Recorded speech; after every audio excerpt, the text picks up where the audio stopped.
Bom, então vamos iniciar.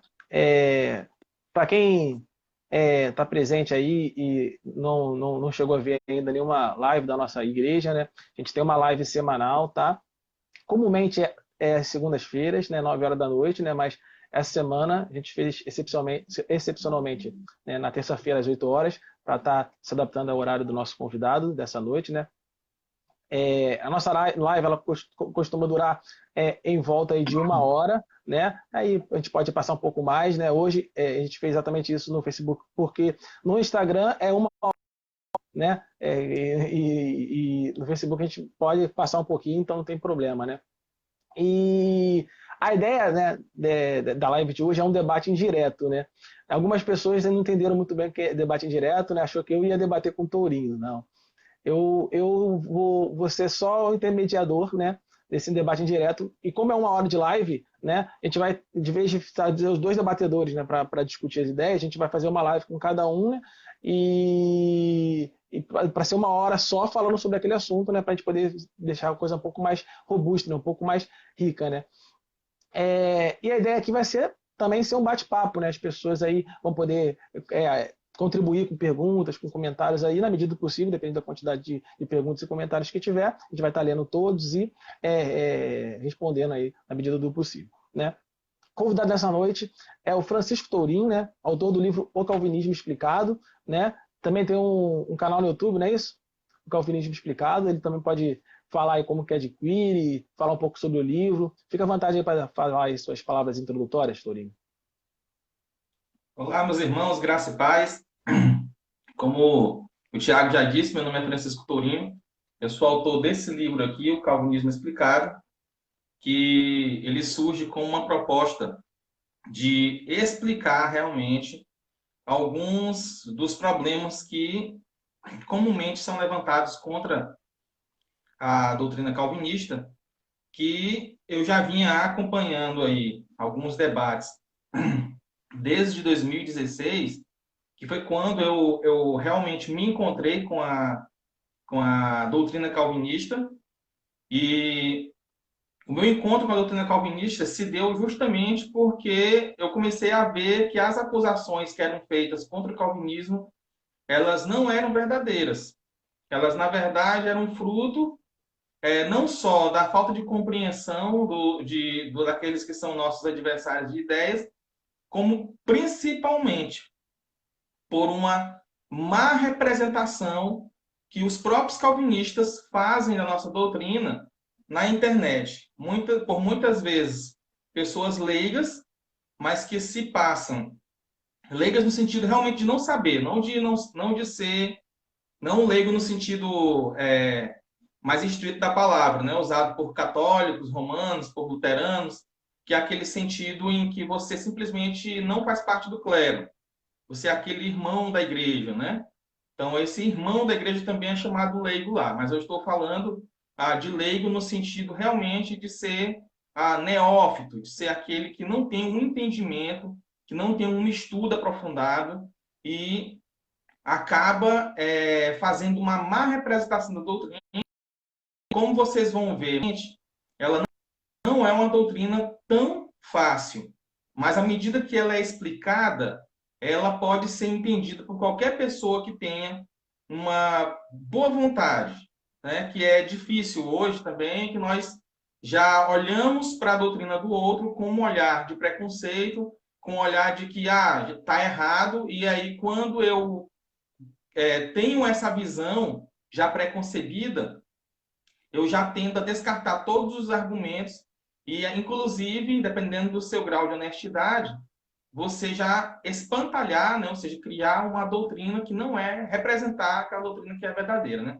E aí, se você tem pessoas do nosso lado que já ajudam a fazer isso, então piora mais ainda. Então, o livro, eu escrevi esse livro nesse intuito, motivo pelo qual eu recebo ataque de todos os lados, né? Não só dos meus adversários de ideia, como até dos próprios calvinistas, né? Ah, mas isso aqui está errado, por causa disso, daquilo. E não está. O livro foi de fontes, eu realmente parei para ler as fontes originais, os primeiros puritanos, pendei muito, lendo material aí na internet, baixando livro em inglês aí, me arrebentando, porque foi bom para mim, porque pelo menos eu aprendi um pouco mais de inglês, né? Mas para mim foi muito dificultoso, porque eu não dominava o inglês.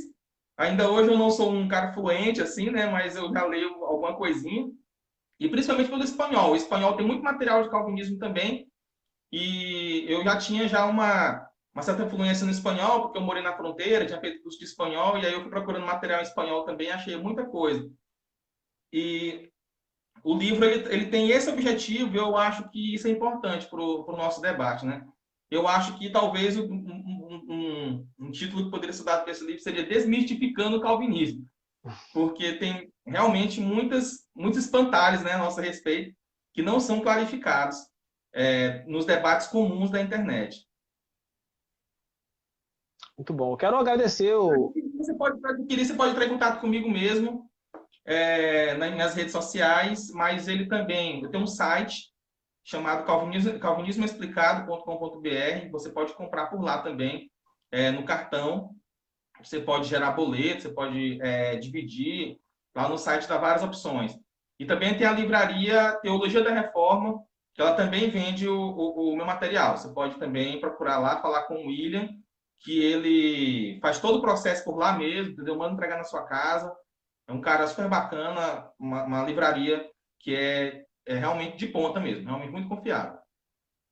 Muito bom. Quero agradecer, o Francisco Tourinho, pela disponibilidade, tanto em meu nome quanto em nome da Igreja Batista Central. É um prazer tê-lo aqui conosco, tá bom? Eu só queria dizer que eu sou batista, viu? Muita gente pensa que eu sou presbiteriano, porque o livro ele tem um caráter extremamente, fortemente confessional. E eu não cito nenhuma vez aqui a confissão de fé batista. Né? Então, como a boa parte do meu livro é baseado na teologia dos congregacionais e dos presbiterianos, aí muita gente pensa que eu não sou batista, mas eu sou um batista, viu?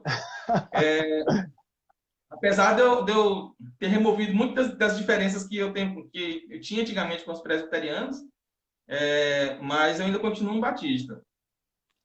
Amém. Bom, vou explicar como vai funcionar aqui o debate para quem está nos ouvindo, né? Você também que estiver ouvindo posteriormente, tanto no YouTube da igreja, né, quanto no próprio Facebook mesmo, vai ficar aqui disponível, né? Vou explicar mais ou menos como vai funcionar, tá? A gente vai trabalhar tanto com o Tourinho, né, quanto com o Alcino semana que vem, que vai defender o arminianismo, vão ser feitas 10 perguntas, tá? Para cada um. Essas 10 perguntas, 4 foram feitas por mim, dos dois lados, né? Eu vou estar representando aí o público mais leigo, tentando fazer perguntas aí que eu acho que as pessoas têm mais dúvida nesse assunto, né? 3 perguntas foram feitas pelo próprio defensor da ideia, né? Que são perguntas que ele entende que são importantes para um bom entendimento da ideia. E 3 perguntas foram feitas pelo opositor de ideia, né? Que são para pegar aí os pontos aí que de repente tem alguma possibilidade de inconsistência, tá? Então, é assim que vai ser feito. Vão ser 10 perguntas nesse formato para os dois defensores de cada ideia, tá bom? E também aí tem os comentários, né? Que vocês podem estar fazendo outras perguntas e outras contribuições, tá bom? Vocês podem ficar à vontade. Então vamos começar aí pela primeira pergunta, né? A primeira pergunta é o seguinte, a pergunta eu acho que introdutória para a gente começar a entender o assunto, tem muita gente que não conhece bem o que é arminianismo, o que é calvinismo, então acho que a primeira coisa que a gente tem que começar trabalhando é o que é o calvinismo, afinal de contas. Fica à vontade para O calvinismo, na verdade, quando nós falamos, ele tem diversas facetas, né?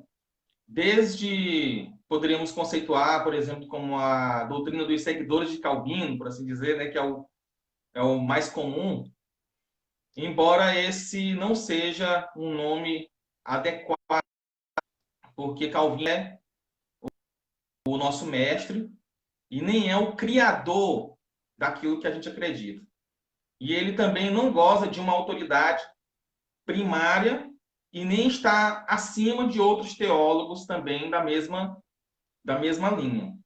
Então, o calvinismo, em termos doutrinários, ele é uma doutrina conciliar, ele é uma doutrina que é baseada em documentos, em confissões, né, e em concílios, né, que a gente geralmente usa ali o concílio de Dort, o concílio de Westminster, que também foi um concílio. Há um debatezinho sobre isso daí, mas a maioria considera que ali sim foi um concílio. E o concílio de La Rochelle, né, que a confissão lá de fé francesa, né, de La Rochelle, foi escrita pelo próprio Calvino. Então, nós temos aí as confissões, confissão helvética, confissão belga, e por aí vai. São cerca de 11 confissões aí que está representada a doutrina oficial do calvinismo. Por outro lado, o melhor seria chamar de teologia reformada. Esse nome ele é mais adequado.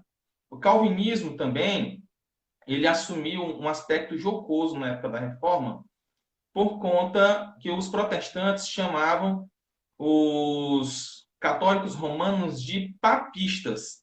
Os papistas, até hoje, eles ficam zangados com isso, né? Não é um adjetivo que eles gostam, e para devolver uma espécie de apelido ou uma espécie de ofensa, eles então apelidaram aqueles que tinham como centro de sua teologia ali Genebra, eles devolveram e chamaram de calvinistas, né? Ou seja, os papistas e os calvinistas. E é por isso que o próprio Calvino se opôs ao uso desse termo. Então, calvinista mesmo, ele pode evocar uma palavra enganosa e um significado enganoso. No entanto, com o decorrer do tempo, acabou que essa palavra ficou, né, e ela é símbolo daquela segunda reforma, por assim dizer. Teve a reforma luterana, e aí depois teve aquela reforma lá de Genebra, né, que foi zwingliana, e depois calvinista, né, ali com Calvino, com Beza, né, que deu a continuidade ali, que deu esse que nós conhecemos hoje por teologia reformada. O principal aspecto dessa teologia não só na área da providência, como na área da predestinação, mas é um forte peso sobre os 5 solas da Reforma Protestante. Né? E me parece que o sola gratia ele ganha um destaque a mais aí na teologia reformada calvinista, né? Que talvez pudesse ser o nome mais adequado, aí, reformada calvinista, no sentido mais amplo, dado que os luteranos também são reformados, os zwinglianos também são reformados, né? Então, nesse sentido mais amplo, o correto seria teologia reformada calvinista. Num sentido mais estrito, somente teologia reformada e o nome calvinista ele ficaria de lado. Existe também, depois, a partir do século XIX, aí, com Abraham Kuyper, nós ganhamos uma nova denominação, né, que seria a palavra calvinismo, e aí lá ele vai definir como uma cosmovisão, né, como uma visão de mundo, aí sim já ganha um aspecto positivo, não mais aquele aspecto negativo da época da Reforma, que é uma cosmovisão, ou seja, um modo realmente de você enxergar o mundo, né, onde está em voga a soberania de Deus sobre todas as coisas e em todas as áreas da vida, seja na área política, seja na área emocional, seja, em qualquer área da vida, seja secular ou sagrada, né, não existiria mais essa divisão dessas esferas, né, o do sagrado e o secular, mas seria uma coisa só onde Deus seria soberano em todas as áreas, inclusive na política. Daí nós temos essa questão da igreja e Estado, ou seja, todo um debate a respeito disso daí. Mas, enfim, calvinismo dada essa nova definição, uma visão de mundo, onde nós destacamos que Deus ele é realmente soberano e deve governar todas as áreas de nossa vida. Ou seja, não há nenhum ponto no universo em que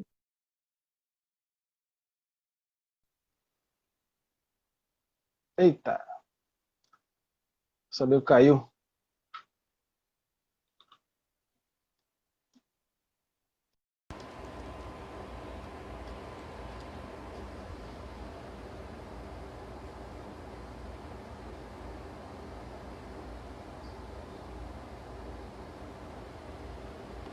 Esperar ele retornar rapidamente.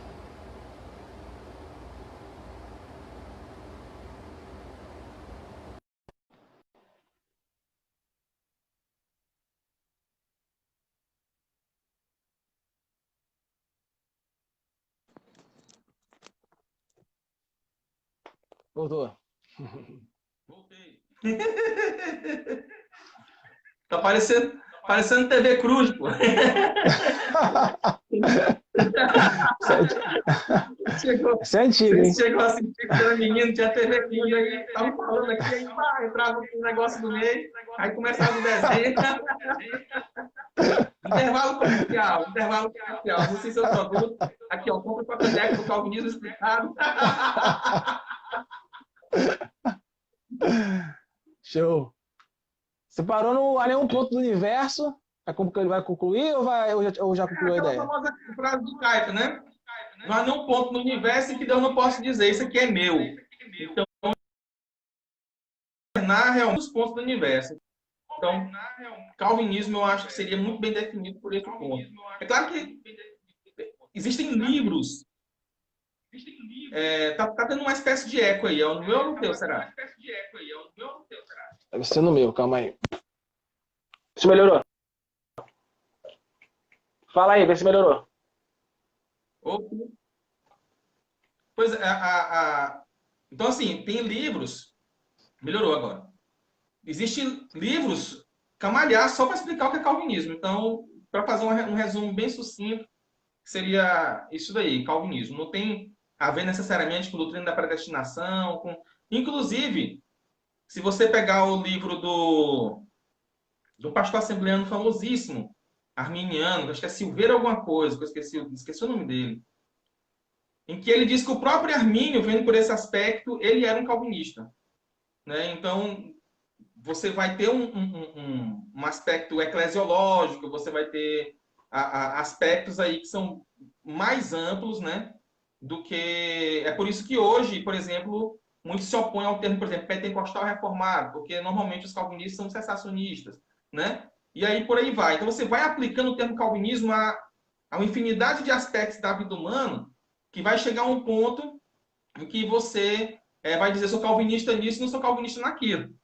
Você entende? Dado o modo como é eclético hoje, dada essa interação que nós temos hoje com diversas tradições cristãs, ficou tão eclético que fica difícil realmente você dizer hoje assim que é calvinista em tudo.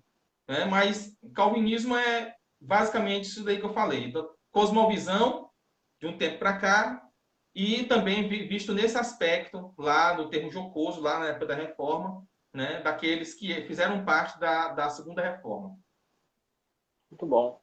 Eu poderia falar que eu acho que é bem relevante para a discussão, a questão dos 5 pontos do calvinismo. Esses 5 pontos, alguns dizem que ele surgiu em Dort, né, e ele surge realmente numa forma seminal em Dort, né, mas eles foram ganhando força do século XIX para cá também. Né, a famosa tulip. Ela ganha força do século XIX para cá. Até então, nós tínhamos realmente, né, de forma seminal, todos esses pontos, assim como se você pegar, por exemplo, os 5 solas da Reforma, eles foram ganhando esse nome, assim, sistematizado, de um tempo desse para cá, né? Dentro da doutrina, dentro do corpo de doutrinas, que você ia lendo e você ia vendo que os reformadores acreditavam exatamente naquilo. Mas não tinha, assim, como hoje nós temos, né, por assim dizer, um banner, né, escrito assim, 5 solas da Reforma. Né? Não tinha esse banner, assim como na época dos reformadores, da Segunda Reforma, dos primeiros calvinistas, não tinha esse banner dos 5 pontos do calvinismo. Mas nós já tínhamos, já de forma seminal e de forma até clara, né, todos esses pontos na doutrina deles. No entanto, alguns pontos não, mas principalmente o ponto. Os outros foram questionados tão poucos que chega a ser irrelevante esse questionamento, dentro da própria tradição reformada. Mas a questão da expiação limitada e ilimitada, ela chegou a ser bastante questionada dentro do próprio calvinismo. Né? Daí nós temos o Moisés Amirô, e depois os amirodianos, né? São aqueles chamados calvinistas de 4 pontos. E por incrível que pareça, nós tivemos grandes, mas grandíssimos nomes dentro do calvinismo. Estima-se que no século XVIII, cerca de 40% dos calvinistas não acreditavam na expiação limitada. Eles acreditavam na expiação ilimitada, realmente.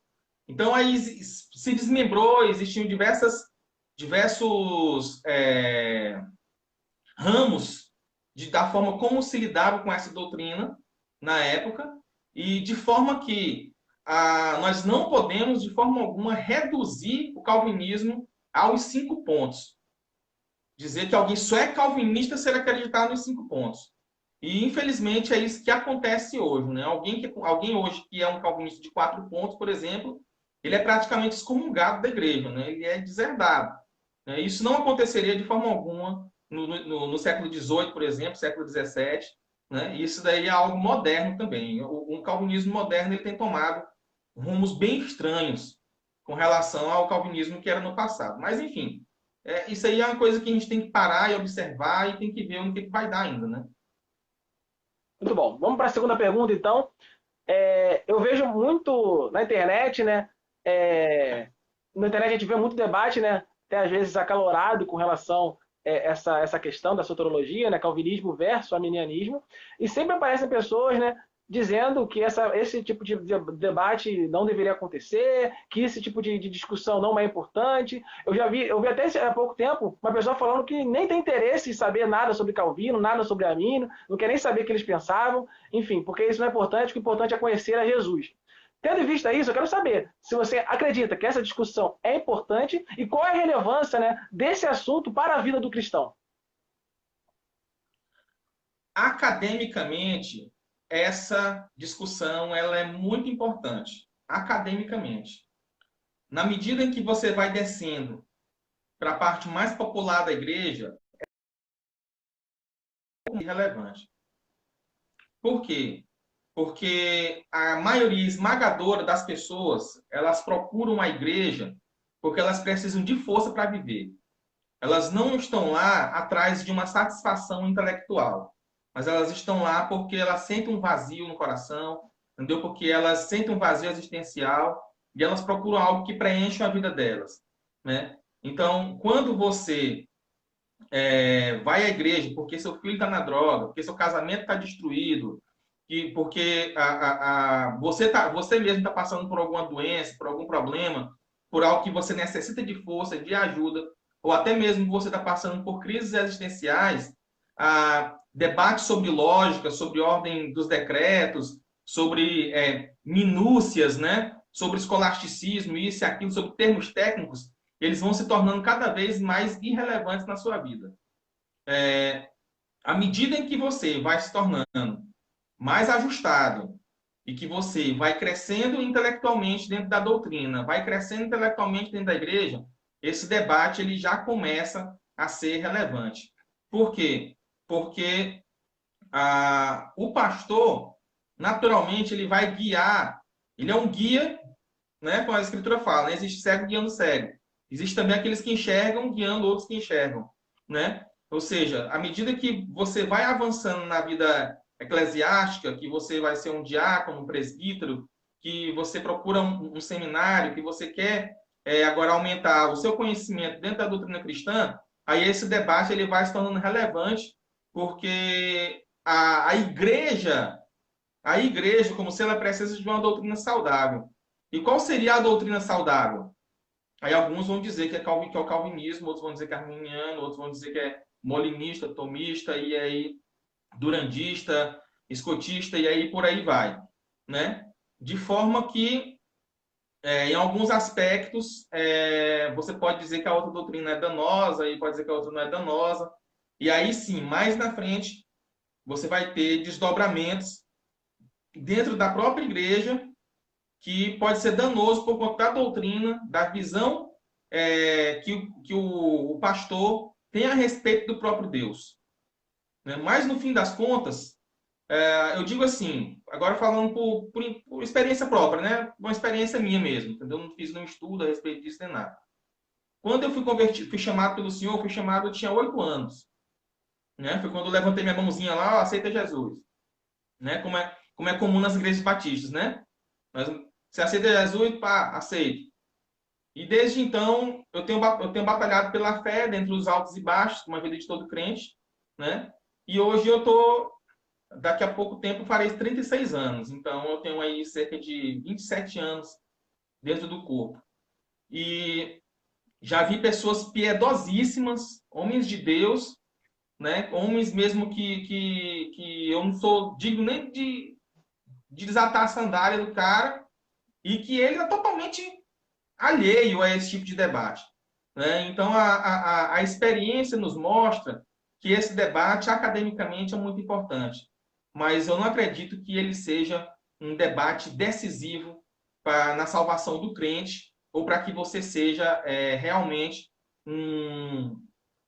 conhecido por Deus, por assim dizer, que Deus conheça seu nome, né? Como a Escritura fala, eu nunca te conheci, né? Para aqueles que são reprovados. Então, isso não vai impedir de você de ser um eleito e tenha um bom relacionamento com você. Muito bom. Vamos para a nossa terceira pergunta. Eu queria que você falasse um pouco, né, da diferença entre o calvinismo infralapsariano e o calvinismo supralapsariano. Você poderia discorrer um pouco sobre isso? Posso sim. Agora você entrou na minha área. Calvinismo, isso aí tem a ver com uma questão da ordem lógica dos decretos, né? Nós acreditamos que antes da fundação do mundo, digo, antes da Terra existir, ou seja, dela começar a existir no tempo, Deus, ele emitiu todos os decretos daquilo que iria acontecer no tempo. Então, antes de existir tempo, existiu ali uma ordem lógica no qual Deus emitiu os seus decretos. Deus emite os seus decretos todos de uma vez. Não existe sucessão de tempo para Deus. É um momento só. Deus emite todos os seus decretos. No entanto, esses decretos eles obedecem uma ordem lógica, não uma ordem cronológica. Posso citar como exemplo os números. Os números eles existem ao mesmo tempo. No dia que foi dito assim, ó, o 1 existe, naquele mesmo momento 1 mais 1 é 2, entendeu? 10 mais 1 é 11, 1 mais 1 mais 1 mais 1 mais 1 mais 1, 10 vezes dá 10, né? Ou seja, 1 trilhão. Todos os números negativos, então todos os números eles passaram a existir de uma vez só. Mas você não pode dizer que o 3 vem antes do 1, nem pode dizer que o 2 vem após o 3, né? Ou após o 10. Ou seja, eles obedecem uma ordem lógica, a uma ordem lógica, mesmo naquilo que sucede em um mesmo momento. Então, nós dizemos que Deus emitiu decretos de acordo com a ordem lógica. E aí está o debate. Nessa ordem lógica, quando Deus foi eleger e reprovar os seres humanos, ele já tinha em vista seres humanos caídos ou ele não tinha em vista seres humanos caídos? Ou seja, lá antes da fundação do mundo, Deus primeiro decretou a queda para depois decretar, eleger e reprovar, ou ele primeiro elegeu e reprovou para depois decretar a queda?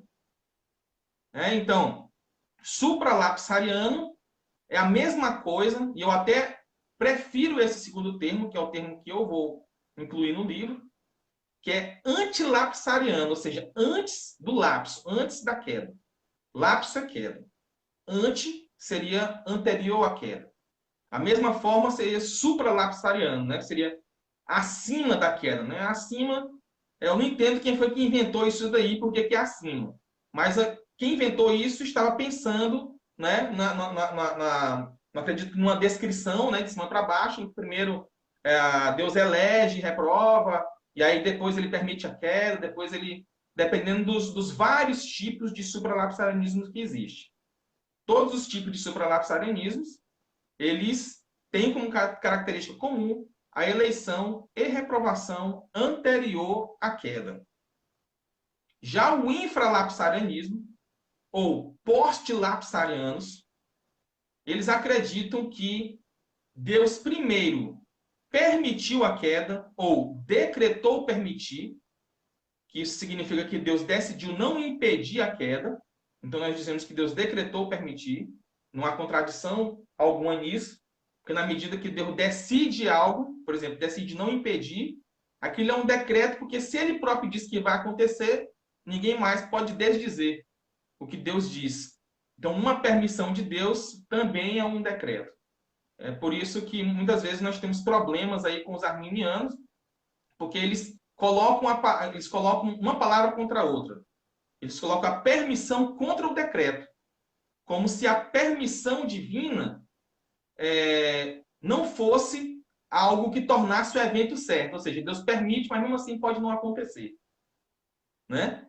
Mas nós acreditamos que Deus permite, e quando Deus permite, aquilo infalivelmente vai acontecer pela permissão divina. Então, a permissão também é um decreto. Então, os post-lapsarianos, os infralapsarianos, vão acreditar que a eleição e reprovação ela é um decreto emitido após a permissão da queda, de modo que está caída, a humanidade inteira está indo para o inferno e a eleição é um mecanismo de Deus para evitar essa tragédia da humanidade inteira ir para o inferno. Dado que todos já estão caídos e todos por si só não podem mais se salvar, mesmo que Deus fizesse um convite a todos, e há essa ala calvinista que defende que Deus emitiu uma graça suficiente sobre todos os homens, e esses homens, eles negam porque seu coração é duro, porque por si só eles não podem alcançar a Deus. Então, Deus emite um decreto de eleição para impedir que essa tragédia aconteça, ou seja, que toda a humanidade vá para o inferno. Os reprovados não são aqueles que Deus condena sem culpa, mas aqueles que Deus permite continuar no seu próprio caminho, visto que eles já estavam caídos por conta da queda e condenados. Deus não é uma causa eficiente da sua perdição. A causa eficiente da perdição do reprovado seria a queda. Deus apenas decide, então, deixar esses homens seguir agora o seu próprio caminho, enquanto no eleito, Deus vai emitir uma graça eficaz que vai mudar o coração desse homem para que esse homem possa se voltar para Deus. Então, no infralapsarianismo, e essa posição, ela é a posição predominante em todas as confissões e nos concílios também. Essa é a posição predominante. Então, não faz nenhum sentido a acusação de que Deus, por exemplo, condena pessoas ao inferno sem culpa. Isso nem no supralapsarianismo faz, né? Mas muito menos na posição predominante, na posição que é dito como oficial, que está nos documentos. Né? Os documentos, eles não condenam positivamente o supralapsarianismo, mas eles afirmam o infralapsarianismo. Né? Então, dado que que é afirmado, né, é salutar e é mais coerente para responder aos nossos adversários quando nós defendemos essa posição. Não torna Deus injusto, porque Deus do inferno, ele apenas tira muitos que já estavam lá. Entendi, muito bom. Vou ler alguns comentários aqui, antes de a gente passar para a próxima pergunta. A Luíse falando aí a respeito daquela segunda questão sobre a importância do calvinismo, né, na igreja, né, que você falou que quanto mais vai descendo aí na hierarquia, vamos dizer assim, né, mais relevante acaba se tornando, né, que você falou, né, sobre as pessoas estão buscando uma força para viver, né, geralmente inicialmente na caminhada, pessoalmente. Então ele fala assim, que ela fala bem falado, as pessoas estão realmente buscando apenas uma força para viver. Leonardo Moura fala assim, Tourinho provavelmente é o maior especialista da área, embora ainda não tão conhecido.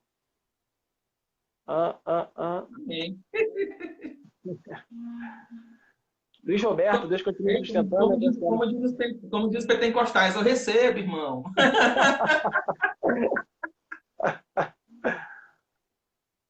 Amém. Então, esses são os comentários até agora. Vamos para a quarta questão. No quinto ponto do calvinismo, né, existe a perseverança dos santos, né? Que é o entendimento daquele que o verdadeiro cristão ele não vai perder a salvação, não é isso? Isso. Aí eu vejo muitas pessoas com a seguinte dúvida, né? Na Bíblia, a Bíblia fala sobre apostasia, né? Que seria o abandono da Uhum. fé. Só que se a pessoa abandonou a fé, significa que ela tinha fé anteriormente, né? E se ela tinha fé anteriormente, ela não seria um cristão, né? Então eu queria saber como que um calvinista, né? Ou como que se explica, né? A apostasia, né? Crendo na perseverança dos santos, né? No quinto ponto do calvinismo. Isso. Foram dadas várias respostas para essa pergunta, né, que é uma pergunta que já surge já desde os tempos de Calvino. Uma delas é que essa fé que nós vemos nas pessoas que se perdem, né, ela é uma fé aparente. Esse ponto de vista ele é um ponto de vista antropológico.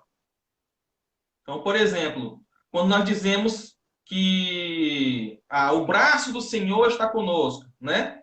Deus se arrependeu, Deus tem ciúmes, né? Obviamente, isso tudo é um ponto de vista humano, né?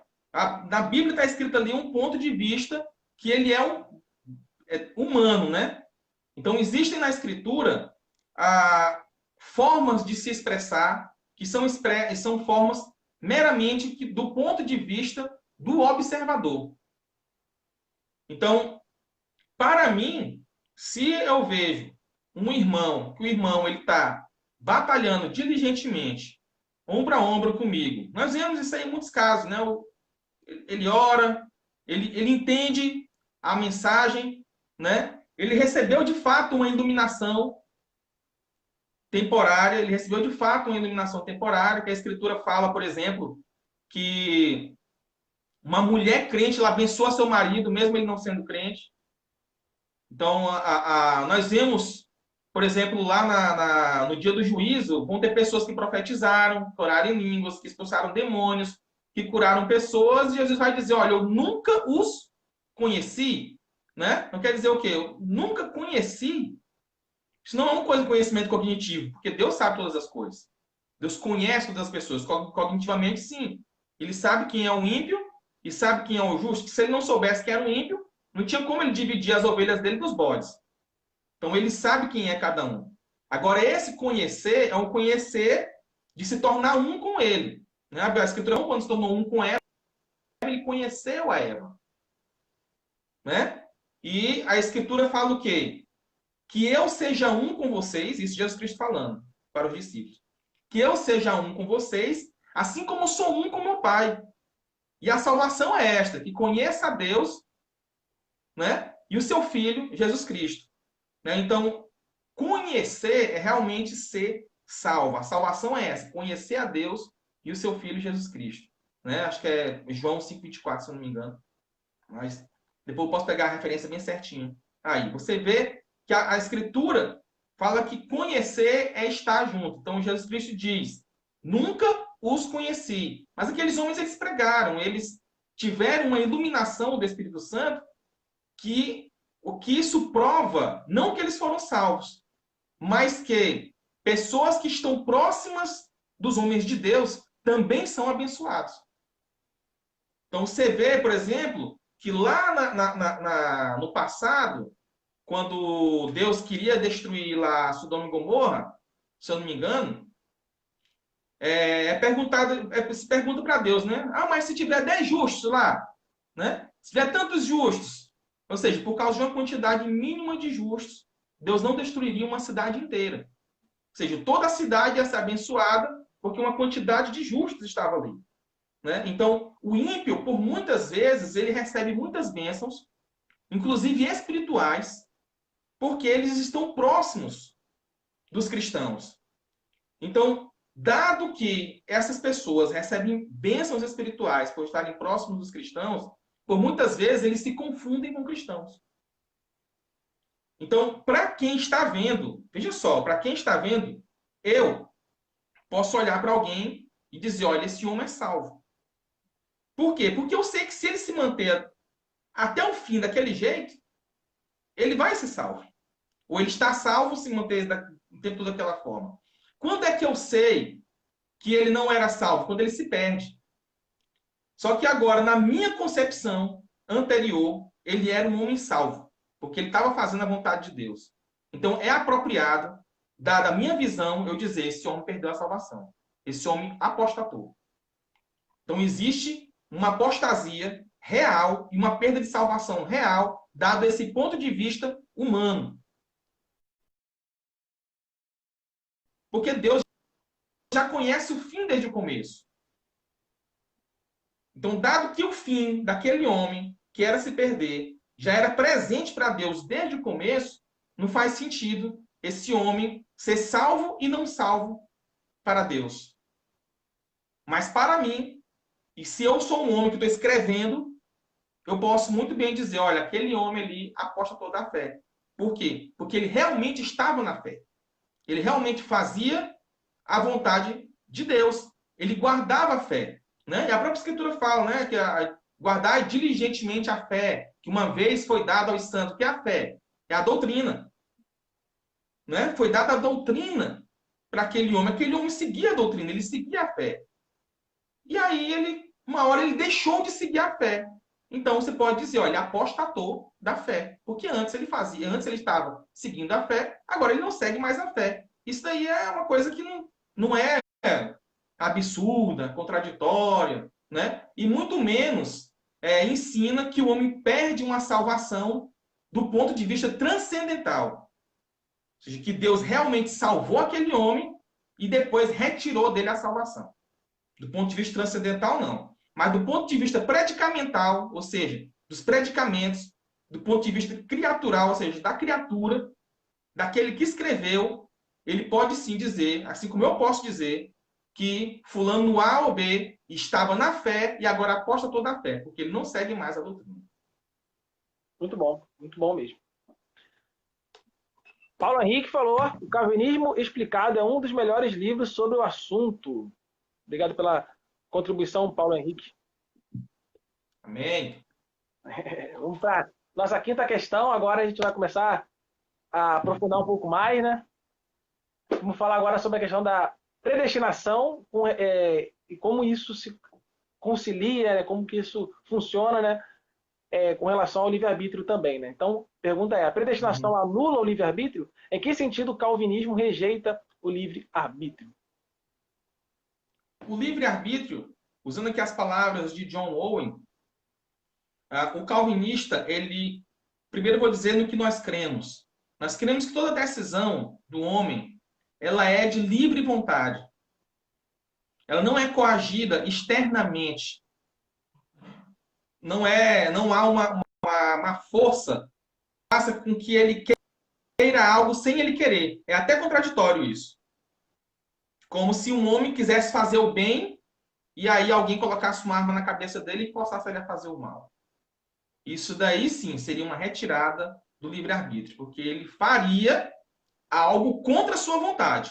Isso acontece cotidianamente.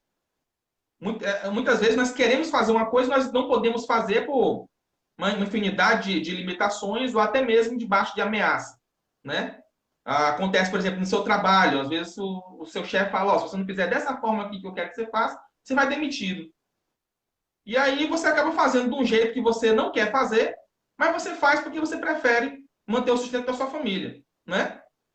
Então, você pode, de uma certa forma, dizer que a sua livre vontade ali foi, de uma certa forma, interrompida, né? Mas nós não cremos nisso. A relação de Deus para com o homem, ela é uma relação realmente de liberdade.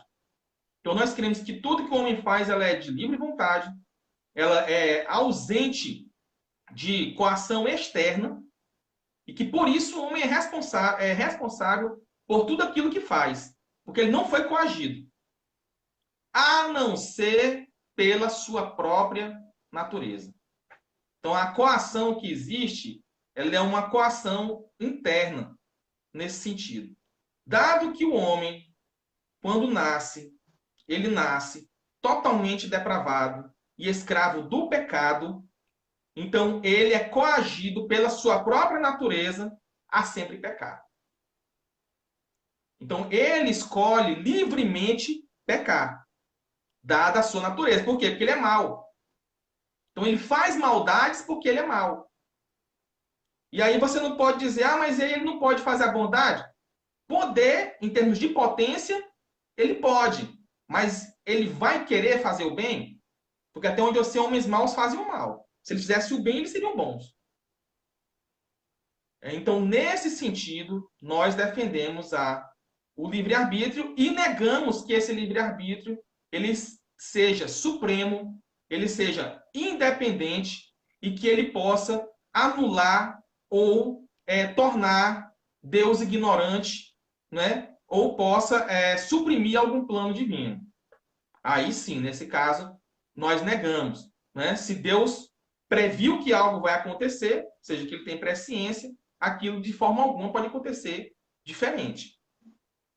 Então, assim, existe uma relação certa de consequência, ou seja, do evento que vai acontecer, embora isso não anule a natureza livre nem contingente da causa secundária, ou seja, da criatura que vai agir naquele momento. Então, é nesse sentido que nós queremos um livre-arbítrio. E a predestinação em si, porque nós temos que diferenciar a predestinação da determinação divina. São coisas diferentes. Alguns gostam de usar o termo pré-determinação, né? Ou pré-moção, né? Que é o termo mais técnico. O termo mais técnico é pré-moção divina. Né? Termo esse que você nunca vai ver usando na internet, coisa mais rara. Eu nunca nem vi. Aparece aí uma vez perdida com gente que leu meu livro, né? Mas eu nunca vi. Mas o termo técnico é esse, é pré-moção divina. Ou pré-moção física. Porque é um mover físico, realmente. Então, a predestinação, ela é somente no tocante à salvação. Não existe, por exemplo, predestinação para pecar. Porque a predestinação, embora quando você vai ler em Calvino, ele, hora ou outra, parece que ele usa esse termo, predestinação para condenar, por exemplo. Predestinação para ir para o inferno. Né? Ou reprovar. Você lendo o texto, no total, você vai ver que ele faz uma diferenciação entre uma predestinação e outra. De forma que, com o tempo, esse termo predestinação para coisas que são deméritos diante de Deus, ele foi abandonado. Então, nós temos ou uma pré-ordenação, ou uma determinação. Os nomes são variados. Os nomes são variados. Essa predestinação, ela é anterior, cronologicamente e logicamente também, a qualquer atitude humana. Então, dado que Deus viu o homem caído, ele agora predestina esse homem a receber uma graça eficaz que vai ajustá-lo cognitivamente, porque ele perdeu esse ajuste cognitivo lá na queda. Agora, o homem que foi criado para se aproximar e para se voltar para o supremo bem, para o bem verdadeiro, que é Deus, ele agora, com o desajuste que ele teve cognitivo, ele teve esse desajuste cognitivo, desajuste no corpo inteiro, né? Mas estamos falando aqui da área cognitiva, que é o que guia a vontade, né? Ele passa agora a desejar bens aparentes, que não são bens verdadeiros. Esse bem aparente é o que nós chamamos de pecado. Que é aquilo que ele acha que é bom, mas na verdade é ruim. Por exemplo, o homem que ele fornica, ele não fornica pela fornicação, ele fornica pelo bem do prazer. O homem que ele não rouba pelo ato do roubo, mas ele rouba pelo bem da posse, daquilo que ele vai adquirir. Então é o que nós chamamos de bens aparentes. Ele viu um bem e agora aquele caminho que ele vai tomar, né, vai ser um caminho pecaminoso. De forma que o homem ele não se desajustou nisso. Ele ainda é ajustado a querer o bem. Só que agora ele perdeu esse árbitro, né? Ou seja, igual o juiz de futebol lá, que é o árbitro, né? o arbítrio de julgar bem aquilo que é o bem verdadeiro e aquilo que é o bem aparente, de forma que a vontade dele, agora desordenada, se apetece a coisas que não era para se apetecer, caso ele não tivesse. Então, quando o homem recebe essa graça eficaz, que alguns chamam de graça irresistível, mas o nome mais técnico é graça eficaz. Essa graça eficaz, ela reajusta o homem na sua cognição, que faz agora com que ele readquira aspectos que ele perdeu lá na queda. E aí agora, com a mente dele funcionando bem, ela vai começar a julgar e a desejar bens verdadeiros. E é por isso que, infalivelmente, ele vai se voltar para Deus. Por vontade própria, porque agora ele tem uma mente ajustada. Não é que forçou o homem, igual a gente vê nos memes de internet, né? O cara lá, o calvinista, o cara lá arrombando a porta lá, pá! Arrombando a porta do coração, e tal, né? Não, forçou mesmo, entrou com tudo. Não, não existe isso no calvinismo. Existe sim Deus reajustando as capacidades cognitivas desse homem e agora o seu juízo vai ordenar a sua vontade, que agora vai se apetecer para coisas boas, verdadeiras, e ele não vai ter mais a vontade de pecar. Ele agora, mesmo quando ele peca, ele vai se sentir mal. Vai ter um negócio errado. Isso aqui não é meu lugar. Ele vai começar a se sentir estranho. Não, peraí, isso aqui não é meu lugar, eu não sou daqui. Né? Vai começar a ter vazio existencial e ele vai, pouco a pouco, se afastando daquilo que contaminou ele. Ele vai, pouco a pouco, voltando àquele estado original lá de Adão, né? Que era junto com Deus. Né? Eu costumo dizer o seguinte, é como se tivesse Deus aqui e o homem aqui, e Deus fosse um imã e o homem um ferro. Então você coloca os dois aqui, eles vão naturalmente vão se juntar. Mas na medida que você coloca um obstáculo aqui na frente, eles vão estar separados o tempo todo. Estão separados o tempo todo. Esse obstáculo aqui é o pecado. São os desajustes. Na medida que Deus ele remove isso aqui, ó, o homem naturalmente vai se juntar. Naturalmente, veja bem, não forçadamente. Naturalmente ele vai se voltar para Deus novamente. Então, se a predestinação anula o livre-arbítrio, de forma alguma. Pelo contrário, a predestinação ela afirma o livre-arbítrio, porque ela liberta agora o arbítrio humano, que vai ter agora o poder de julgar aquilo que é um bem verdadeiro. E vai se aproximar dele, porque a vontade dele agora está ordenada para o bem pelo qual ele foi realmente criado. Como foi criado para adorar a Deus. Então, na medida que ele recebe a graça de Deus, que ele se ordena novamente, ele vai fazer exatamente aquilo pelo qual ele foi criado, que é se voltar para Deus. Muito bom. Alessandro Santana disse, calvinismo explicado realmente mostrou o que é o calvinismo, como ele é, até para muitos que se achavam calvinistas. Sexta questão, vamos lá. O calvinismo defende que Deus cria pessoas inocentes para ir para o inferno, né? Tem a questão dos réprobos, não é isso? Também? Que seria, no caso, seria isso? Esses réprobos serão pessoas que Deus condenou para o inferno, né? Pessoas inocentes para o inferno, pode falar sobre isso? Posso. Nem no supralapsarianismo, nem no infralapsarianismo, existe essa noção de que Deus cria pessoas para ir para o inferno. E nenhuma das duas. Embora o infralapsariano ele responda melhor essa questão. Então, primeiro, eu vou falar do posicionamento supralapsariano, que não é meu posicionamento, mas como eles respondem a essa objeção.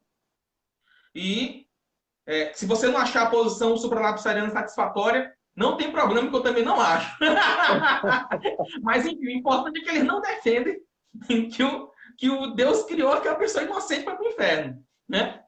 Como eles explicam isso, aí já é outros 500, né? Mas, enfim, para o supralapsariano, existe uma reprovação negativa e existe uma reprovação positiva.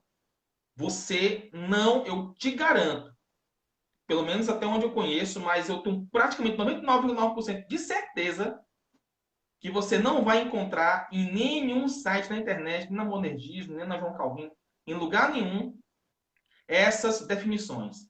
E é por isso que vamos cair sempre em erro e vamos ver os próprios calvinistas ensinando que Deus, sim, criou pessoas para ir para o inferno.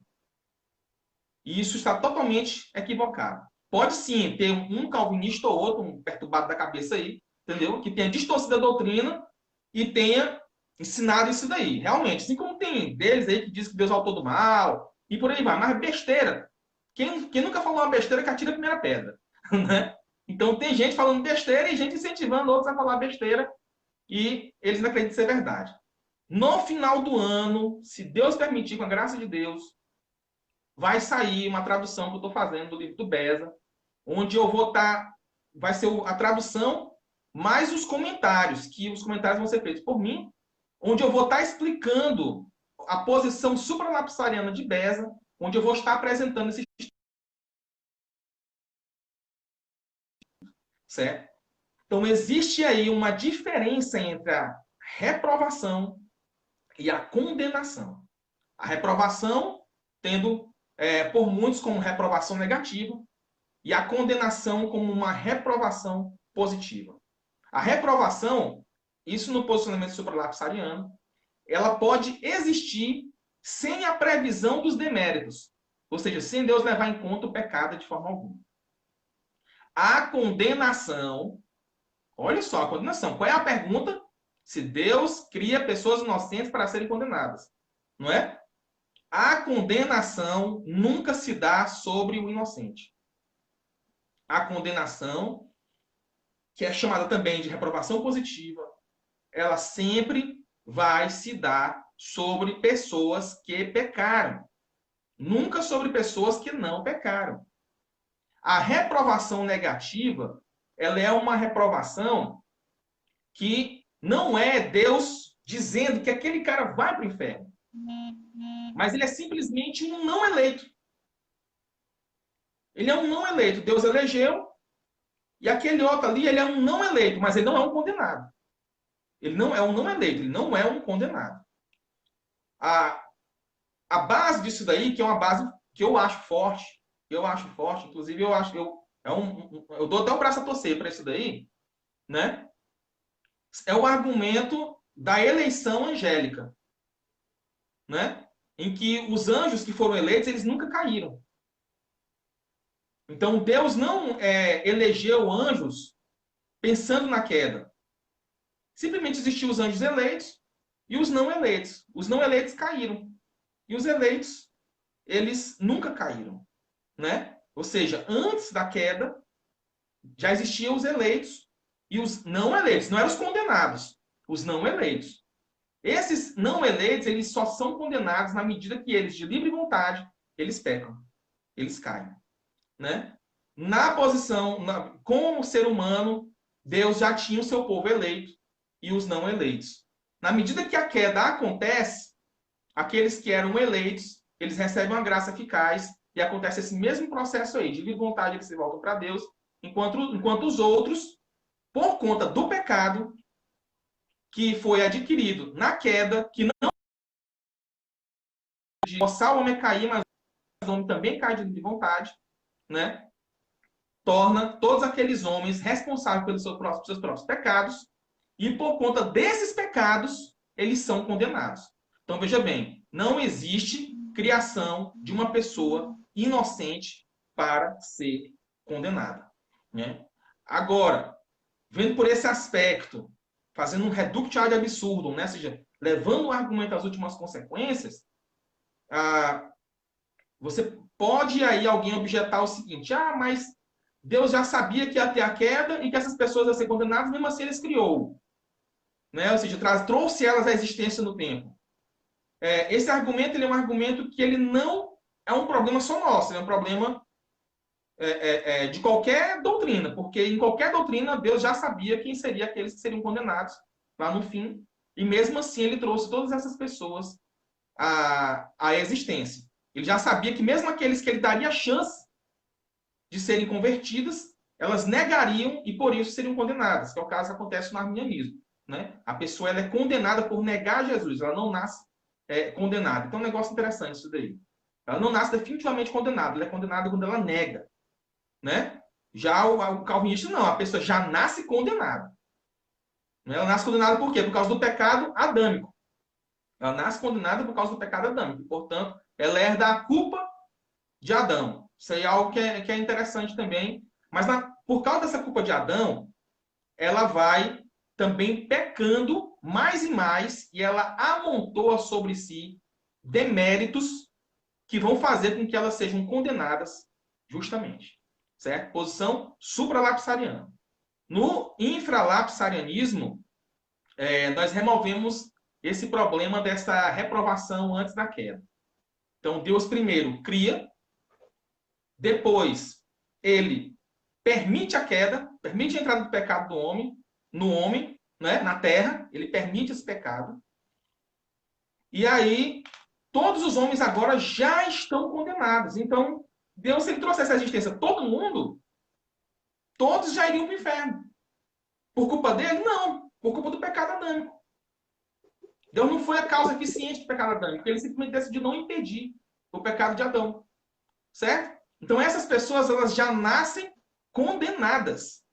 Elas já vão ser condenadas de qualquer forma. E a eleição, ela é, como já tinha falado antes, o mecanismo pelo qual Deus impede que a humanidade inteira vá para o inferno. Então, Deus criou pessoas para ir para o inferno? Não, pelo contrário, né? Pelo contrário, ele criou pessoas ordenadas para si. Né? Mas na medida que ele decide não impedir a queda de Adão, todas essas pessoas livremente se lançam no inferno. Se ele traz essas pessoas à existência, e aí você diz assim, mas Deus não deu nenhuma chance para elas, né? Nós não achamos que isso seja injusto, porque essas pessoas elas se condenaram livremente. E Deus não tem uma obrigação de dar qualquer pessoa, qualquer graça a essas pessoas, né? Para facilitar que elas sejam salvas e tudo mais. Apesar de que a gente acredite que elas recebam sim uma determinada porção da graça e que elas rejeitem pelo seu próprio coração. Só que isso já é um outro aspecto, né? Existe sim no calvinismo graças resistíveis, né? São chamadas graças suficientes. Elas são moções falíveis, né? Existem uma infinidade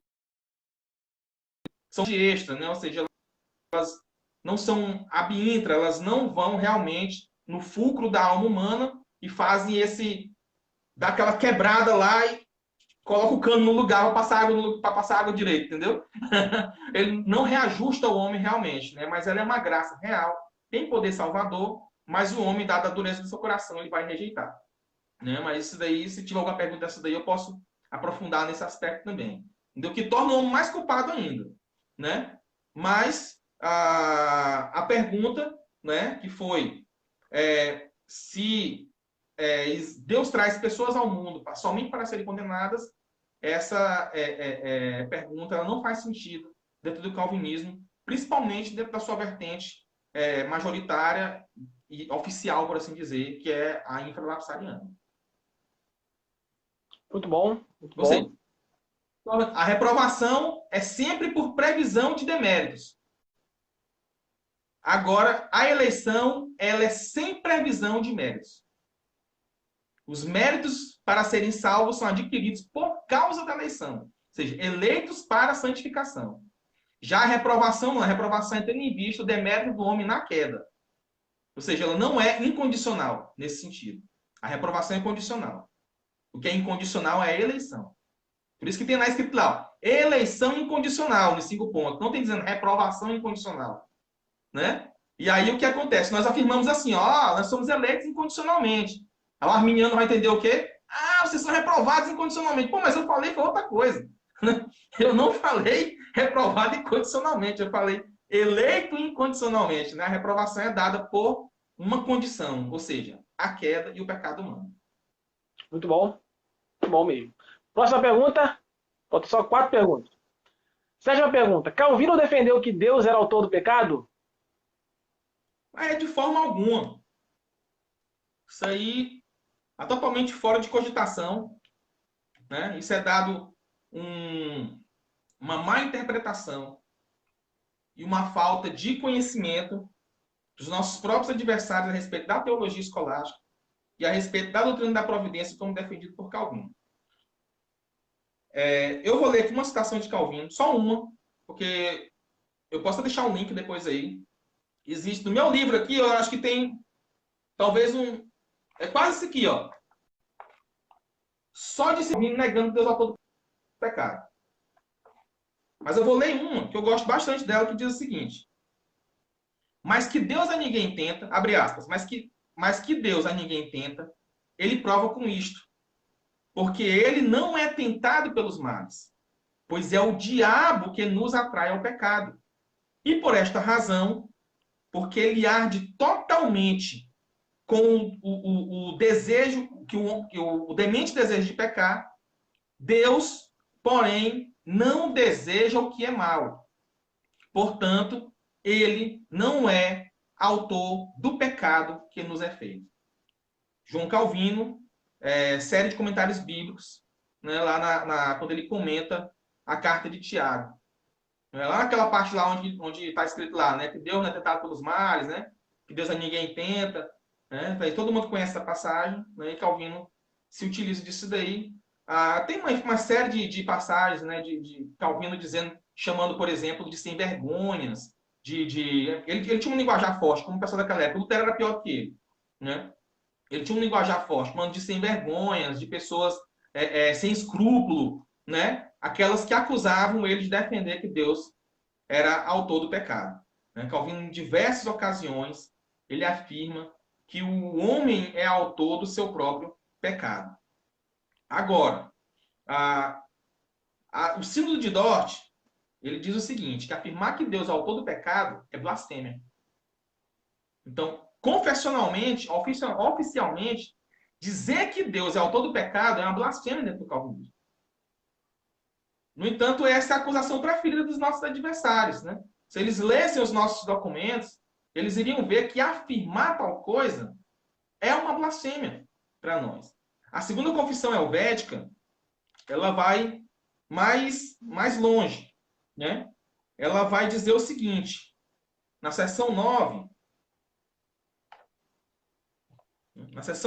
ele vai dizer o seguinte, ó, heresias. Ele vai definir o que é uma heresia, né? Dentro da seção de Teodiceia. Nessa questão, condenamos os maniqueus, os quais afirmam que o início do mal para o homem bom não foi de seu livre-arbítrio. Olha só, é condenada essa posição.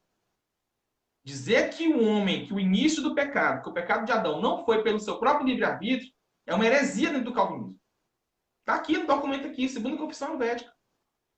Né? Um dos documentos oficiais dentro do calvinismo. Então, quando você diz, não, Adão não tinha livre-arbítrio, não. Heresia.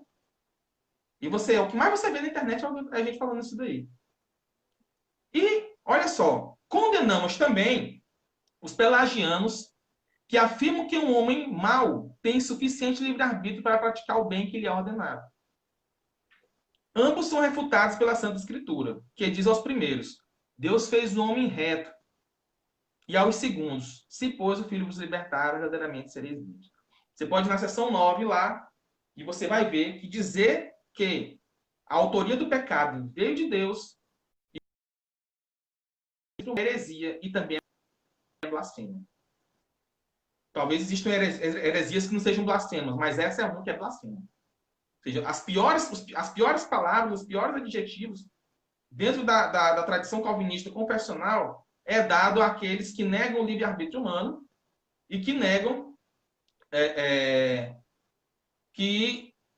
o livre-arbítrio humano e afirmam que Deus é autor do pecado. Agora, como isso se dá? Primeiro, nós temos que fugir da proposição de Manes. Temos que fugir do maniqueísmo, de tornar o mal uma entidade separada de Deus. Que aí está o grande problema. Muitas vezes, nossos adversários eles caem no maniqueísmo. Eles tornam o mal algo totalmente separado de Deus. Como se Deus tivesse com os olhos tapados e o mal aconteceu fortuitamente. Digo, Deus deu liberdade ao homem, mas sem saber que o homem iria pecar. Apenas sabendo que ele poderia ou não pecar. Né? Basicamente é essa a objeção e essas afirmações que nós encontramos popularmente aí no nosso meio. Dizer, não, Deus deu a possibilidade só para Adão pecar. Mas ele poderia ou não pecar. Até aí, nós também acreditamos que Adão poderia ou não pecar. A questão é, quando Deus deu essa liberdade para Adão, dele pecar e não pecar, ele já sabia que Adão iria pecar? Essa é a questão. Então, se ele já sabia que Adão iria pecar, porque uma coisa é dar a possibilidade dele pecar e não pecar. A outra coisa é ele já saber qual vai ser a decisão de Adão. Se ele não souber, ele não é presciente. Eu não estou nem falando de decreto. Veja bem, eu não estou nem falando de decreto. Estou usando o conceito de presciência que é comum aos dois. Deus sabe de todos os eventos futuros. Se Deus sabe de todos os eventos futuros, independente de como ele sabe isso, porque a discussão está aí, né? O calvinista vai acreditar que Deus sabe porque decretou, e o arminiano vai acreditar que Deus sabe porque viu, né? Que já é outro problema dentro do arminianismo, mas mesmo que seja porque ele viu, ele já sabia exatamente o que Adão faria. E aí Deus poderia decidir impedir essa atitude de Adão. Porque Deus pode impedir qualquer coisa. Está na onipotência dele. Deus pode impedir o homem de pecar. Nós vimos lá no caso de Abraão, quando ele praticamente oferece Sara para Abimeleque, né? Eu acho que é o rei. E aí Deus manda um anjo informar Abimeleque que, na verdade, ele estava ficando com a mulher de outro cara. Ele iria ficar com a mulher de outro cara. E aí Abimeleque vai e agradece a Deus por ter impedido ele de pecar. Ou seja, Deus tem o poder de impedir o homem de pecar. E ele poderia impedir Adão de pecar. Poderia. Mas a partir do momento em que Adão já tinha tomado a sua decisão no coração de pecar, Deus poderia ter impedido. Mas quando Deus decide não impedir, aí ele torna o evento certo. Porque aquele que podia impedir, não impediu. Então, essa decisão divina de não impedir Adão foi o evento certo. Note, não há uma ação sobre Adão. Não é o que nós chamamos de necessidade de consequência e necessidade de consequente. Não há uma necessidade sobre o consequente, ou seja, sobre Adão, sobre o autor do ato. Há uma necessidade agora de consequência, ou seja, do que vai acontecer porque Adão já decidiu fazer e aquele que poderia impedir não vai impedir. Então, vai acontecer. Então, embora o decreto, nesse caso, seja cronologicamente anterior a Adão, porque foi emitido lá na eternidade, ele é logicamente posterior à decisão humana, porque Deus já sabia que Adão ia pecar. Então ele decide não impedir. Então ele já levou em conta a decisão de Adão de pecar e também a sua decisão de não impedir. Quando Deus diz assim, ó, não vou impedir, é a mesma coisa que ele está dizendo, vai acontecer. Veja bem, o evento. Ele não disse, vou forçar Adão. Ele não disse, vou colocar Adão para pecar. Ele não disse, Adão querendo ir para o outro lado, não, é para cá, é para cá. Não é isso. Né? Ou seja, não há uma interferência no livre-arbítrio de Adão. Muito pelo contrário, ele deixou o Adão fazer aquilo que ele realmente queria fazer, que era pecar. Certo? Então, quando Calvino, quando os reformados falam que Deus decretou a queda, nós queremos dizer que ele tornou certo o evento ao não impedir a queda. Muito bom, muito bom. Pergunta 8. Nas Institutas da Religião Cristã, no livro 3, capítulo 23, seção 7, né, João Calvino, Ele vai dizer o seguinte, João Calvino. Deus não só viu de antemão a queda do primeiro homem, e nela a ruína de sua posteridade, mas também as administrou por seu arbítrio. A pergunta é o que ele quis dizer então com administrou, né, por seu arbítrio, né, a ruína da sua posteridade. Isso. Primeiro, eu quero fazer uma observação que esse texto está corretamente traduzido. Existe uma tradução que não existe no Brasil, mas que ela foi traduzida de um texto em inglês muito conveniente para os nossos amigos arminianos, muito conveniente, porque no Brasil não há essa tradução. Mas há uma tradução, uma só das diversas traduções em inglês, há uma que foi traduzida dessa forma, e eles pegam justamente essa tradução para poder nos acusar, que está escrito que Calvino disse que pelo seu próprio prazer ordenou, né? E não existe essa palavra prazer no original. Calvino escreve da exata forma como está aí. Pelo seu arbítrio, ele administrou. Arbítrio é o julgamento divino. Administração significa dizer que a permissão não foi ociosa, ou seja, que Deus estava no controle o tempo todo. Ele poderia impedir a qualquer momento. Aquilo não aconteceu como se Deus estivesse com os olhos tapados. Deus viu e não só viu, ele estava no controle, na administração do evento. Veja, isso não quer dizer que Deus forçou, né? E aí vem a palavra ordenou. Não pecar. Isso daí também é fruto da falta de conhecimento que nós temos da própria teologia medieval. Na teologia medieval, providência divina, ainda mais na ala que Calvino mais defendia, que era uma ala mais agostiniana, tomista, ordenar significa colocar as coisas em ordem. Significa o quê? É o contrário de desordem.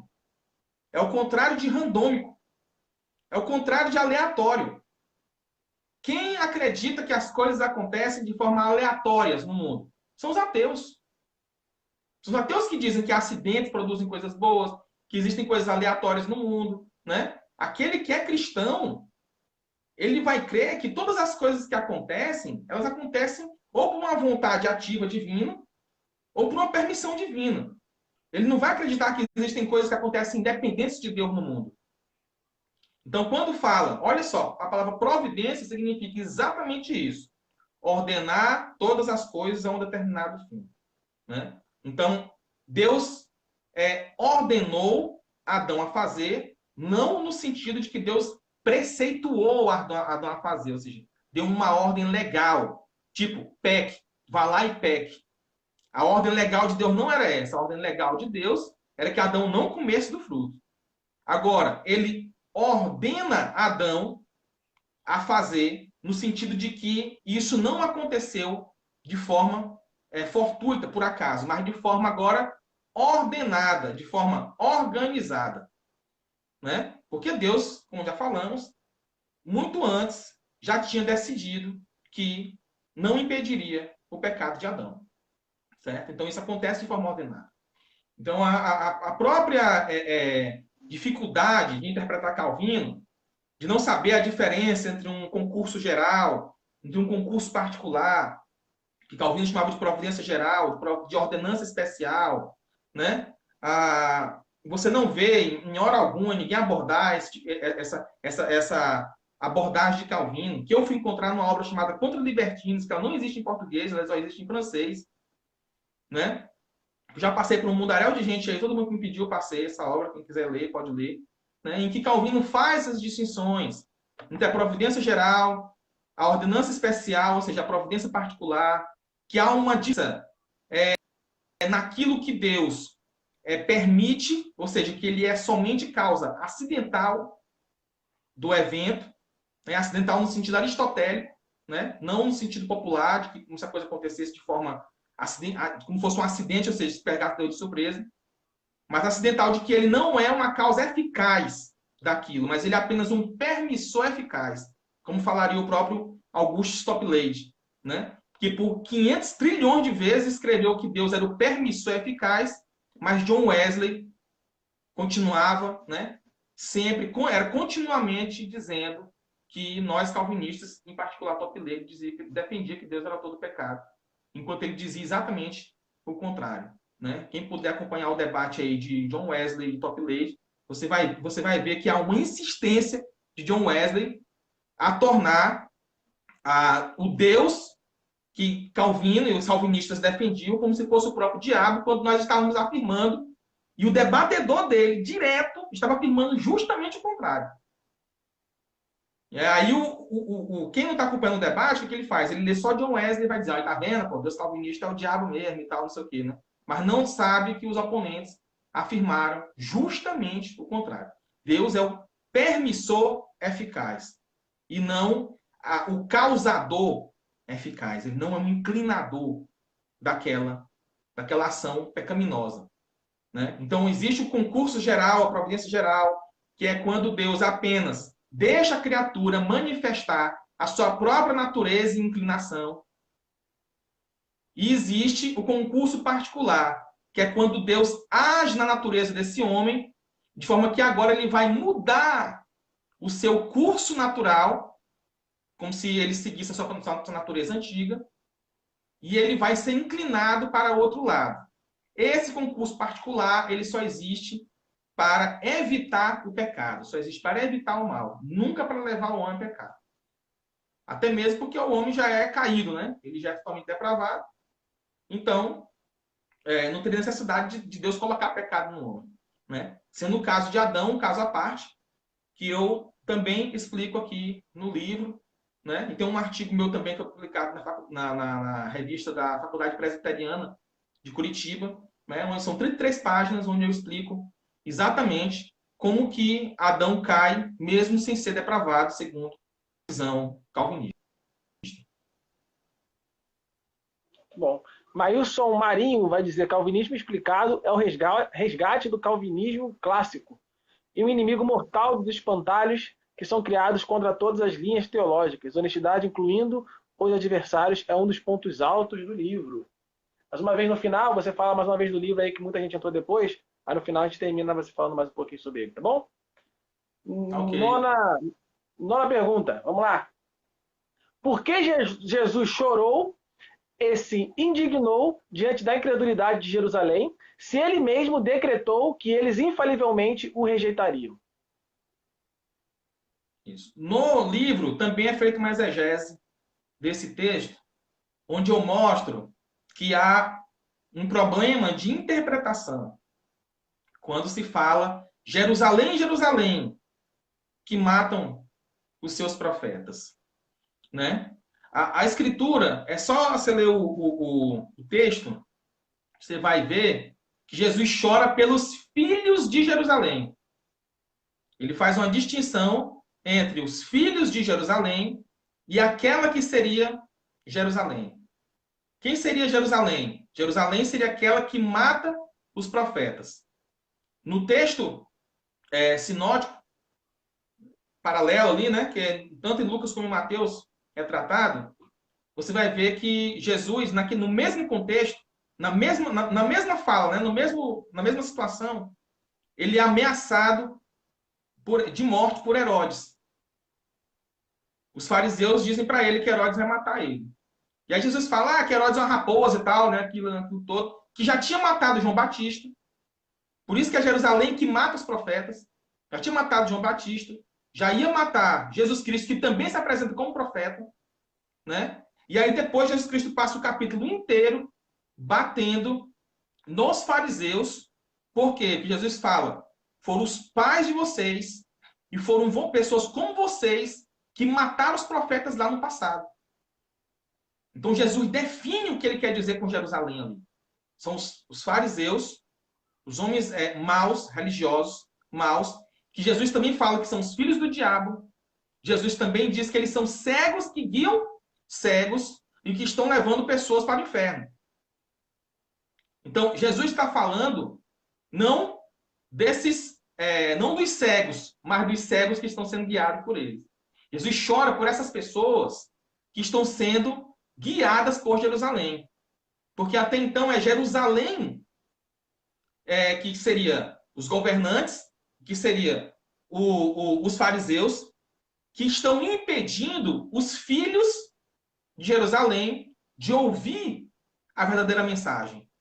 Né? Jesus chora não só por esse povo, né, que estaria se perdendo por não ouvir a verdadeira mensagem, como chora também por todos os profetas que foram assassinados, né? Lembrando que João Batista era primo de Jesus. Né? E ele se refere a Jerusalém na pessoa do próprio Herodes, né? Que isso era uma coisa muito comum também na época, o homem ser a própria cidade. Né? Eu sou o Estado, né? São homens que eram o próprio representante da cidade, era chamado pela própria cidade, né? Que esses homens eram maus e assassinaram aqueles que eram verdadeiros homens de Deus. E aí você também vai voltar no tempo e você vai ver que sempre existiu os homens religiosos maus e sempre o povo judeu foi oprimido por homens do Estado. E aí você vai também observar que Deus sempre preservou aqueles homens que são seus.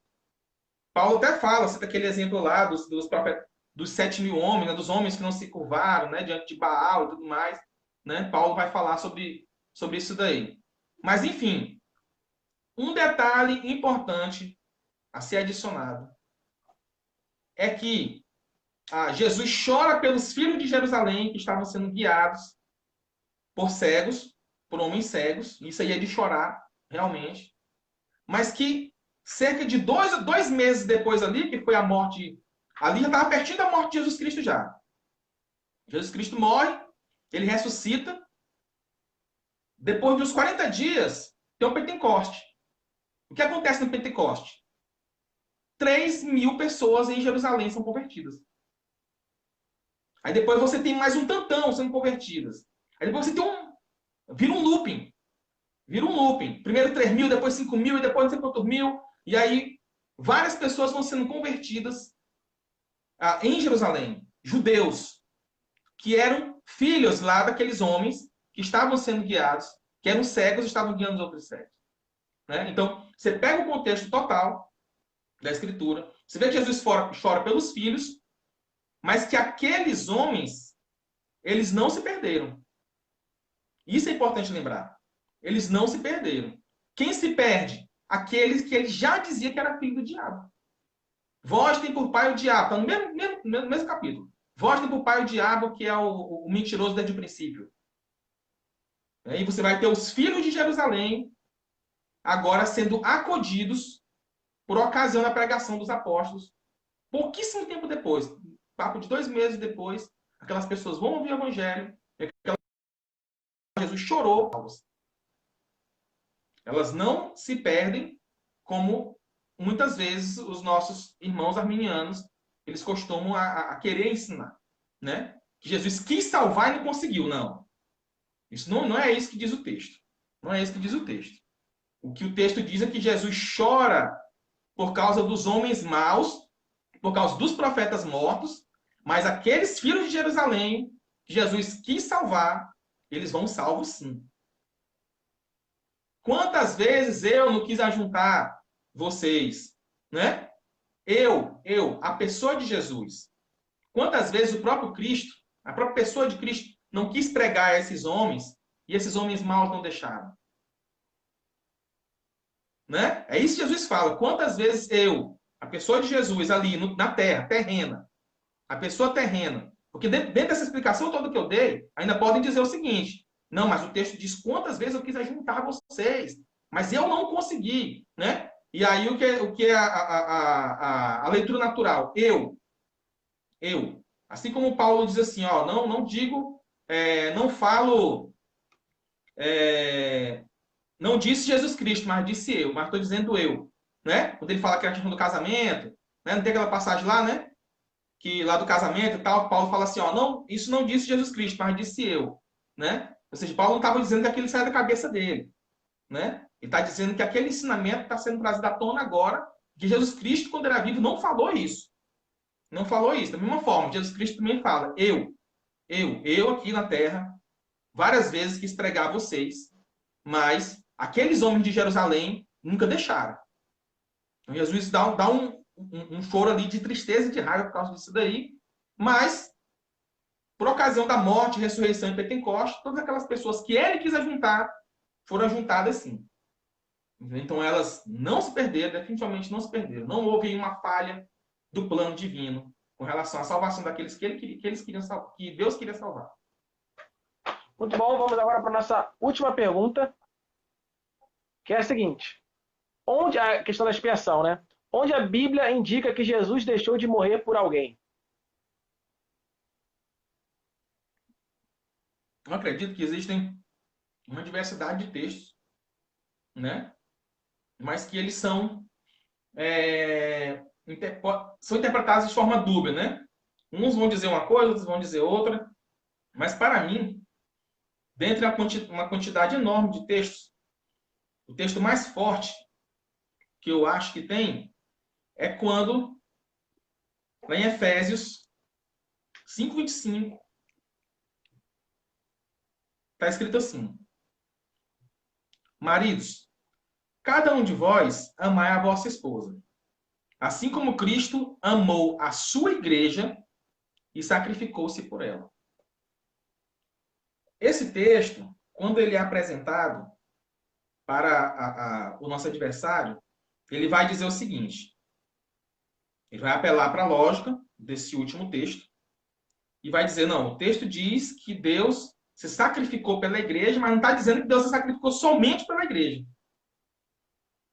Né? E realmente, se você pegar só a última parte do texto, nós vamos entender, pode ser entendido isso aí. Por exemplo, Jesus morreu pelas ovelhas. Beleza, mas ele morreu somente pelas ovelhas?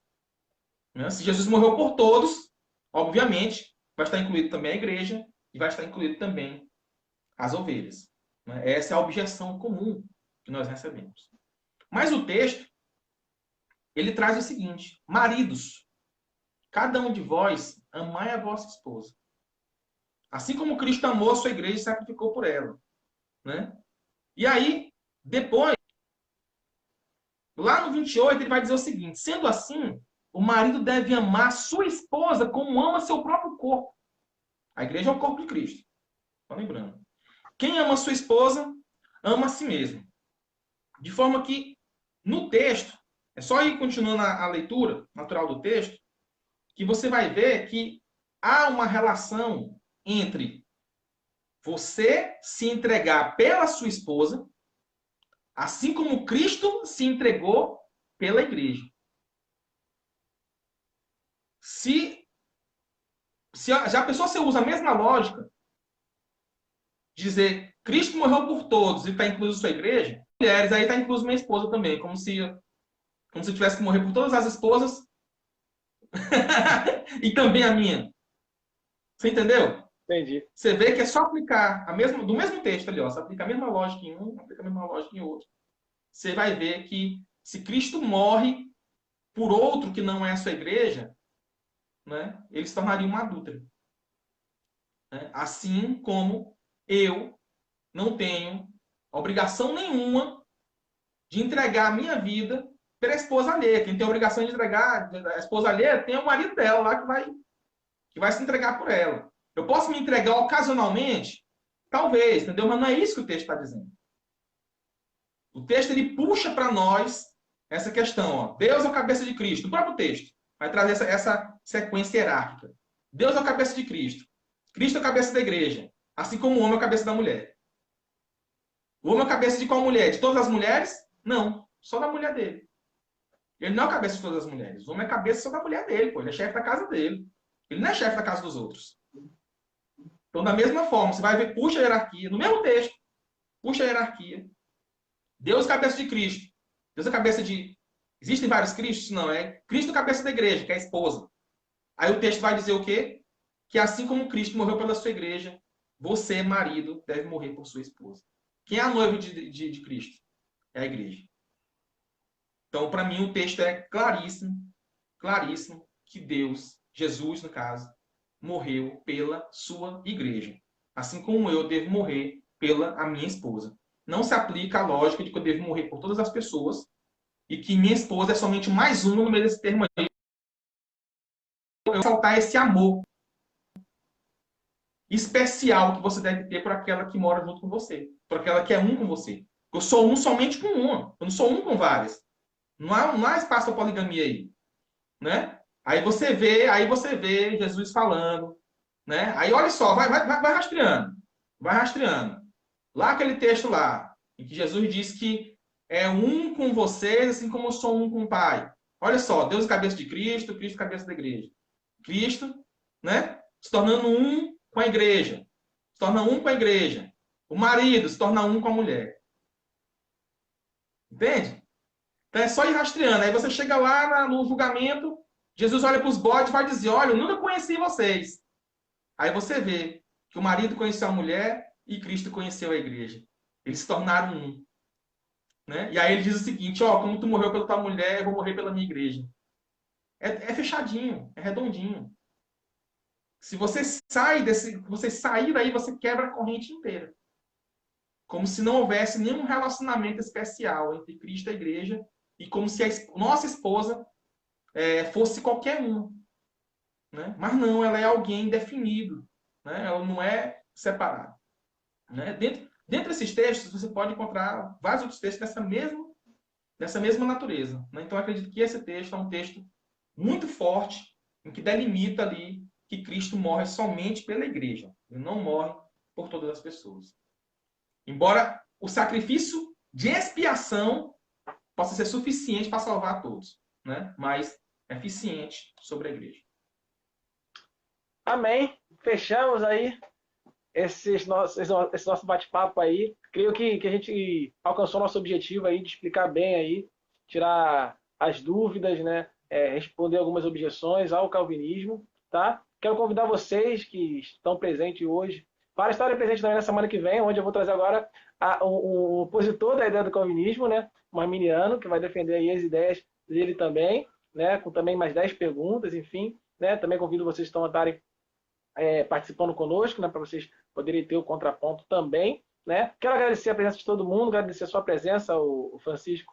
Muito obrigado aí pela sua presença, tá? Foi um prazer enorme aí ter você conosco. Foi uma benção, foi muito bom mesmo, muito bem explicado, muitos parabéns. Né? E quero deixar algumas palavras finais, né? Se quiser falar mais uma vez sobre tal, de repente não ouvi você falando no início. E também depois fazer uma oração para a gente terminar. Tudo bem. Esse aqui é meu livro. Tá? Eu indico para todo mundo que quer conhecer o calvinismo.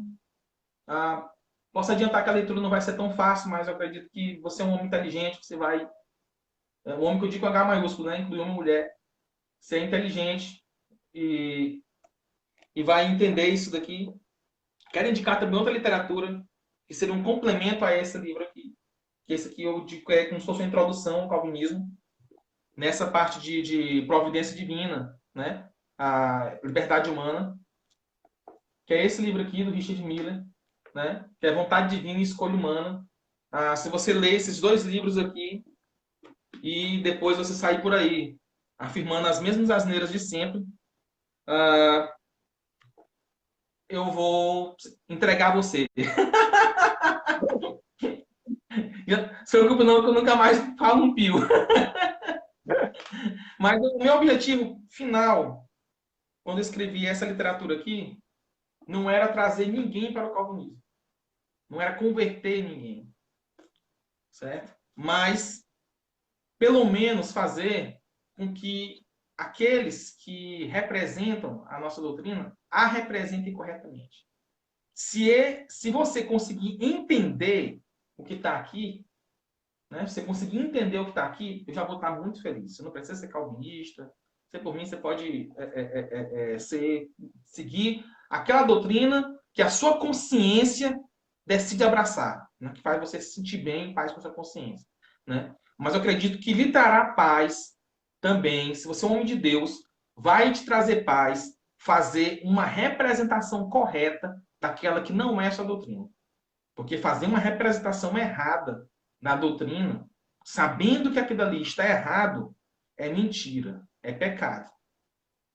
E se você faz a representação errada de forma ignorante, né, podendo conhecer o que é o verdadeiro, você também está pecando, você está se omitindo, né, e está correndo o risco, de, às vezes, de ofender e de representar mal.